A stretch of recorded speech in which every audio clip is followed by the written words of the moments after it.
राहुल गांधी बहुत जोर शोर से जातिगत जनगणना का मुद्दा उठाते हैं। वो कहते हैं कि बीजेपी मोदी कुछ भी कर ले, हम करके रहेंगे जातिगत जनगणना।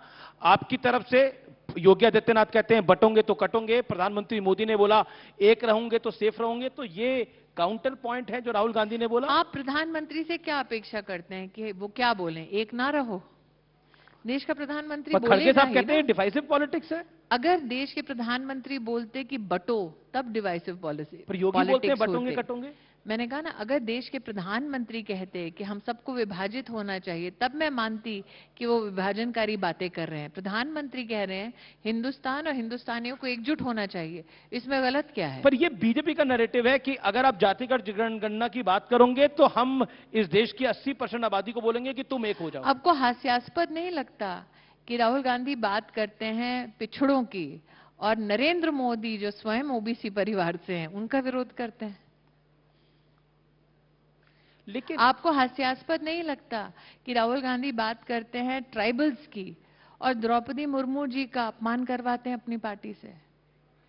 आपको हास्यास्पद नहीं लगता कि कोविंद जी जब राष्ट्रपति थे तब इसी कांग्रेस पार्टी ने उनका भी अपमान किया था? एक राहुल जी की तो इसका मतलब उनके लिए वो समाज का विशेष मुद्दा नहीं है, वो उनकी पॉलिटिकल कन्वीनियंस का मुद्दा है। एक राहुल जी की और शिकायत आई है, वो मैं आपको सुनवा देता हूं। हो सकता है कि आप उसका कुछ समाधान बता पाएं। राहुल जी की शिकायत सुना देते हैं जरा।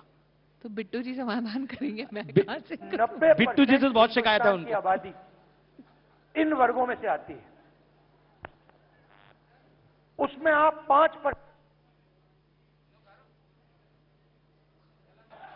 जो भी इस देश में 3000 साल से जो भी दलितों की, आदिवासियों की, पिछड़ों की, गरीबों की बात करता है, उसका माइक ऑफ हो जाता है। अब उनका माइक बंद हो गया था। कार्यक्रम उनका, माइक उनका, बंद करने वाले उनके लोग, तो दोष मोदी पे क्यों दे रहे हैं? अब बात ही कुछ ऐसी की हाँ, होगी। कांग्रेस का ही कार्यक्रम था। खैर वही तो कह रही हूँ, आपके यहाँ पे शीर्षक में लिखा था, तो बात ही कुछ शायद ऐसी की है कि उनके अपने लोगों को हजम नहीं हुई। जी चलिए, प्रियंका गांधी अब लोकसभा में आ गई हैं और संजय राउत ने आज कहा, जो कि महाराष्ट्र से आते हैं, शिवसेना यूबीटी के लीडर हैं, वो कहते हैं अब शेरनी आ गई है, अब पता लगेगा बीजेपी वालों को। मेरा ये मानना है कि मैं पुनः कहती हूं, कांग्रेस पार्टी एक पॉलिटिकल ऑर्गेनाइजेशन के नाते, जिसने भी हरियाणा और महाराष्ट्र का चुनाव, क्योंकि मैंने स्वयं वहां काम किया है दोनों स्टेट्स की इकाइयों के साथ, आपको कहीं भी कांग्रेस चुनाव बहुत ही सीरियसली लड़ती हुई नजर नहीं आई। तो एक है ब्रांड पॉलिटिक्स और एक है जेन्युइन पॉलिटिक्स। तो अगर उनका इस बात से कहीं ना कहीं संतोष अपने आप को मानते हैं कि ब्रांडिंग से ही उनकी पॉलिटिक्स है, तो ये उनको मुबारक।